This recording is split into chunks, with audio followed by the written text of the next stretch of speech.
No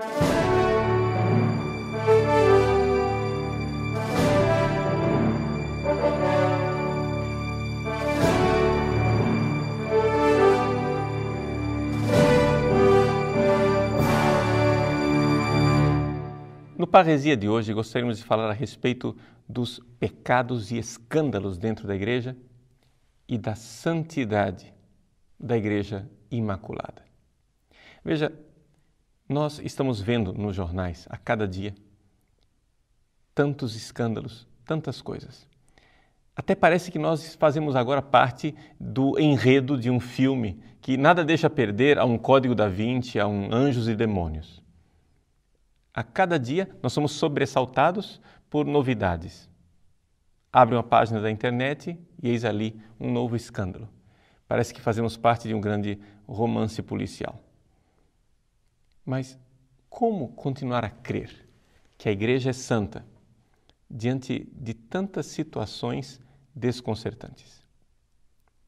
Bom, em primeiro lugar, nós temos que dizer o seguinte: a visão que nos é apresentada pelos jornais e pelos jornalistas é uma visão gravemente incompleta.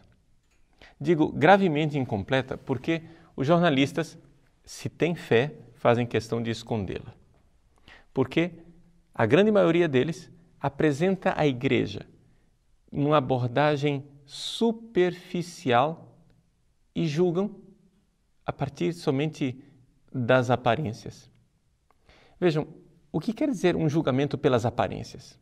Um julgamento pelas aparências é um julgamento superficial. É como se você, olhando para sua mãe, julgasse somente que a sua mãe é um cúmulo de músculos, de carne, de ossos, de tripas, vísceras.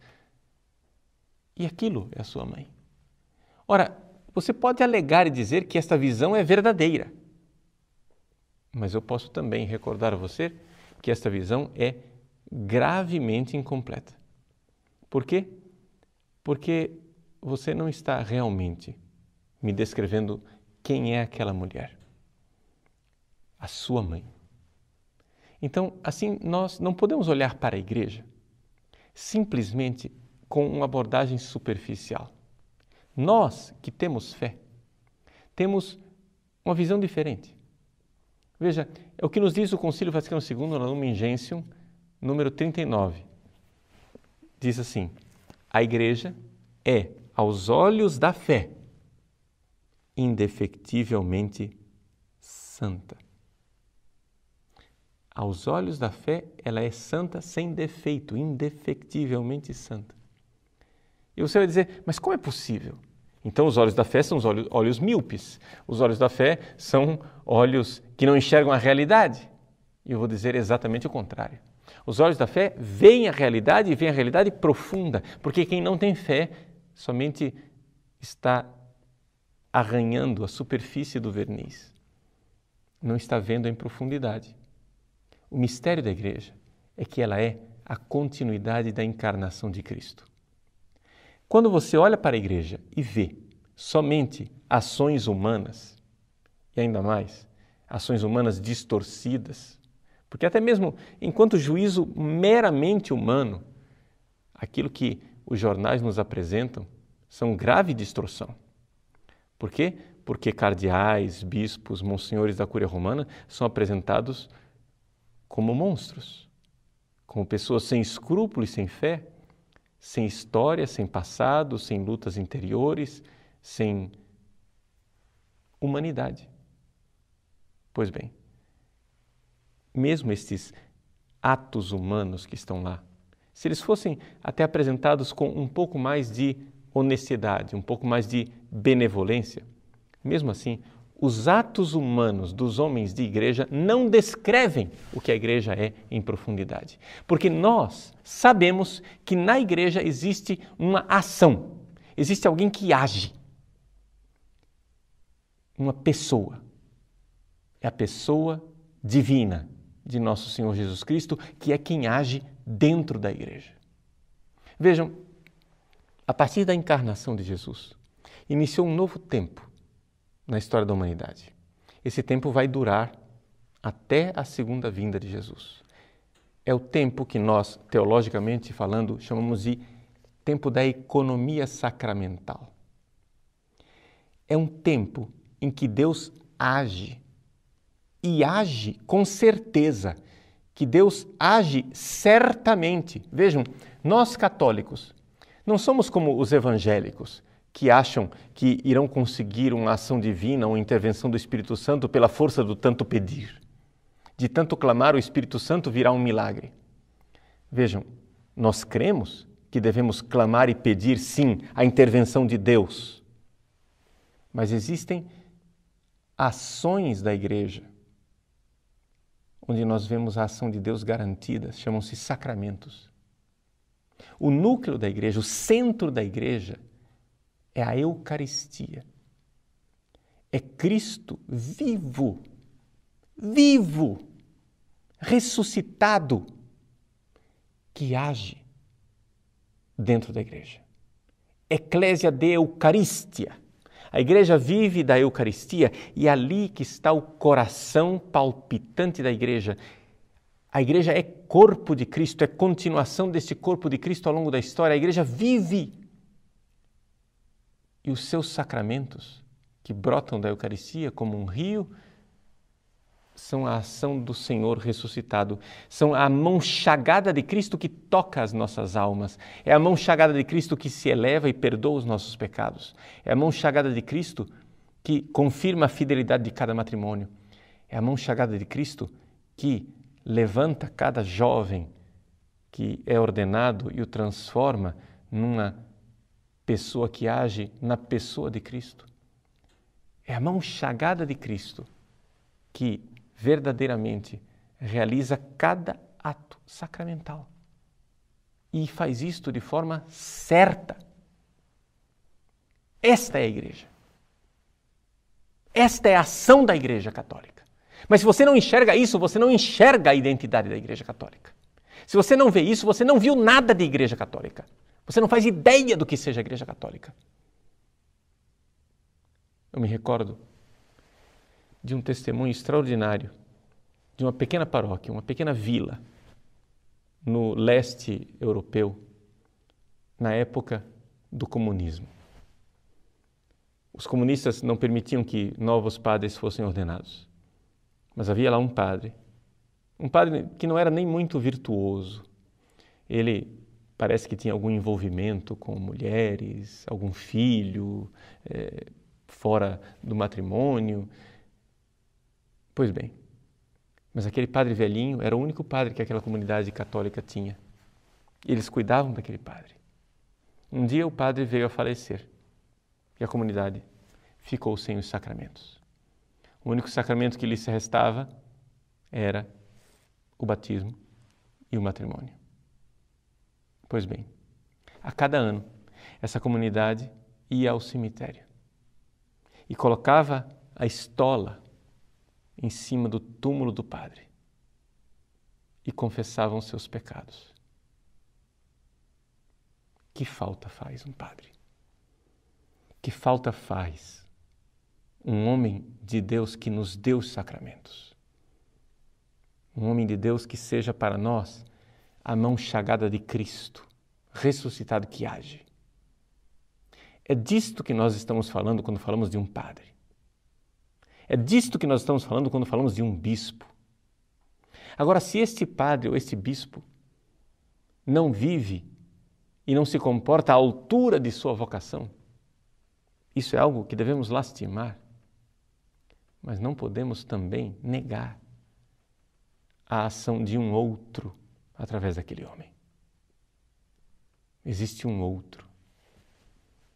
Ao ouvirmos falar de escândalos, de problemas, nós temos que compreender o seguinte: se nós quisermos realmente compreender a santidade da igreja, o quanto a igreja é uma mãe imaculada, com filhos maculados, nós precisamos, talvez, exatamente olhar para este coração de mãe da igreja. Existe um documento extraordinário, chamado Memória e Reconciliação, que foi publicado pela Comissão Teológica Internacional no ano 2000. Naquela época em que, vocês se lembram bem, com toda a polêmica internacional, o Papa João Paulo II pediu perdão pelos pecados dos filhos da Igreja. A Comissão Teológica Internacional explicou aquele gesto do Papa. Com aquele documento extraordinário sobre a santidade da Igreja e os pecados dos filhos da Igreja, a Comissão nos deu exatamente a chave de leitura. A Igreja é mãe. Sim, a Igreja é mãe, santa e imaculada. Mas ela tem filhos, filhos que ela não rejeita, filhos que ela quer santificar. Se esses filhos não aceitaram o desvelo desta mãe, os seus convites, as suas insistências para que se convertam, para que mudem de vida, para que venham a ela, a Igreja não irá rejeitar esses filhos. Mas, ferida pelo pecado desses filhos, a Igreja pode pedir perdão. Não pelos pecados de uma coletividade, não é isso. Porque dizer que a Igreja inteira pecou é acusar pessoas inocentes. Mas pedir perdão de filhos específicos que pecaram ao longo da história exatamente porque não foram bons filhos e não ouviram os rogos de sua mãe. Esta mãe não rejeita seus filhos. E por que ela não os rejeita? Por que nós não fazemos uma igreja de cátaros, uma igreja de puros, uma igreja que expurga para longe de si os pecadores? Porque a igreja é a continuidade de Cristo na história. É a continuidade da ação de Cristo na história. E como Cristo não rejeitou os pecadores e sentou-se à mesa com os pecadores, a igreja continua este grande mistério do Cristo que se senta à mesa com os pecadores. A igreja não pode ser diferente do Cristo. Se você quiser aprofundar isso, veja as palavras de um jovem sacerdote chamado Joseph Ratzinger, há 40 anos atrás, no seu livro Introdução ao Cristianismo, na edição brasileira da Loyola, a página 252. Padre Ratzinger diz assim, que nessa perspectiva, caberia à santidade da Igreja, por acaso, ser outra coisa que não o sustentáculo mútuo que se deve ao fato de que todos foram suportados por Cristo? Ou seja, exatamente essa ideia de que Cristo sentou-se à mesa com os pecadores, a igreja que é santa não pode ter uma santidade diferente da santidade de Cristo. Cristo, o santo, o inocente, Ele usa aqui a expressão que Ele tinha uma santidade, mas não uma santidade aristocrática do puro e intocável. Ele veio e mergulhou na nossa lama e purificou a nossa lama. Assim a igreja não pode ser diferente do Cristo. Cristo não teve nojo dos nossos pecados, mas se sentou à mesa com os pecadores para perdoá-los e convidá-los à conversão. Assim também a igreja convida seus filhos à conversão. O padre Joseph Ratzinger conclui sua reflexão com uma frase extraordinária, dizendo assim: confesso que para mim, esta santidade imperfeita da igreja é um consolo infinito. Sim, ao mesmo tempo que a igreja tem uma santidade indefectível, diz a Lumen Gentium, número 39, a igreja também está ornada de uma verdadeira santidade, embora imperfeita, diz a Lumen Gentium, também no seu número 48. Tudo isso, se você quiser aprofundar, está no Catecismo número 823 e seguintes. Vejam, santidade perfeita da mãe, que vive da vida de Cristo, a única vida verdadeira da igreja. Santidade perfeita, mas santidade também que vai se aperfeiçoando nos membros, nos filhos, que vão sendo aos poucos assimilados historicamente. É esta a vida da igreja. É esta a realidade da igreja. Nós não podemos fechar os olhos para esta fé que nós temos e que explica profundamente tudo aquilo que nós agora estamos vivendo. Meus irmãos, não nos deixemos enganar pela superficialidade de homens e mulheres que escrevem, que têm sim um púlpito, o púlpito da mídia secular, que atingem com suas palavras o nosso coração e que de alguma forma nos deixam abalados em nossa fé. Trata-se de uma abordagem limitada, porque eles não compreendem. Não compreendem a verdade da Igreja Católica. Ela é mãe, por isso não rejeita os seus filhos. Dizer que quem é pecador não é membro da Igreja é uma heresia que foi condenada pelo Concílio de Trento. O Concílio de Trento, diante de algumas tendências gnósticas de João Hus e Companhia Limitada, disse claramente: se uma pessoa é membro da Igreja, mesmo que ela tenha pecado, mesmo que ela não tenha a caridade, ela é realmente incorporada à Igreja. E o próprio Concílio Vaticano II, na Lumen Gentium número 14, nos esclarece por quê. Veja, ele diz assim, e eu vou ler a Lumen Gentium, que, de alguma forma, não se salva, embora incorporado à Igreja, quem não persevera na caridade. Porque permanecendo na Igreja pelo corpo, não está nela com o coração. Essa distinção é de Santo Agostinho e está lá no Lumen Gentium. Existem membros incorporados à Igreja pelo batismo. A Igreja não os rejeita, são filhos da Igreja e os convida à conversão. Mas esses membros da Igreja que pertencem à Igreja no corpo precisam também fazer parte da Igreja de coração. E essa passagem de fazer parte da Igreja simplesmente no corpo para fazer parte da Igreja de coração, que nós chamamos de renovação da Igreja. Existem clamores em todos os lugares, nos 4 cantos da terra, se pede reforma, reforma, reforma, reforma da instituição eclesial. Talvez mais do que uma reforma, o que a Igreja mais necessita neste momento é de uma renovação. A reforma é das estruturas, a renovação é das almas. Nós precisamos mudar, precisamos nos converter pessoalmente, aproveitar este momento para fazer a minha conversão pessoal. O Papa Bento XVI, na sua última homilia em público, na quarta-feira de cinzas, recordava esta tragédia que acontece com o mundo atual. De pessoas que alardeiam aos 4 ventos os pecados da Igreja, escandalizadas com o pecado dos outros, mas minimamente dispostas a olhar para os seus próprios pecados e mudar as suas vidas. O que nós precisamos agora é mudança de vida. E a mudança de vida começa no coração mais próximo de mim, ou seja, o meu. Eu preciso mudar.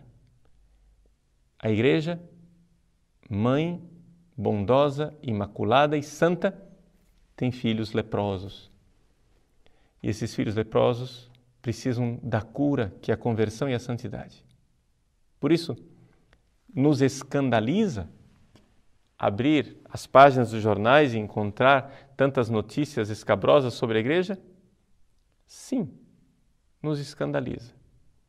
Mas é um escândalo que começa dentro de mim. Ou seja, eu preciso fazer um grande e sério exame de consciência e me dar conta da minha verdadeira miséria. A única verdadeira miséria, como dizia Léon Bloy, a miséria de ainda não ser santo.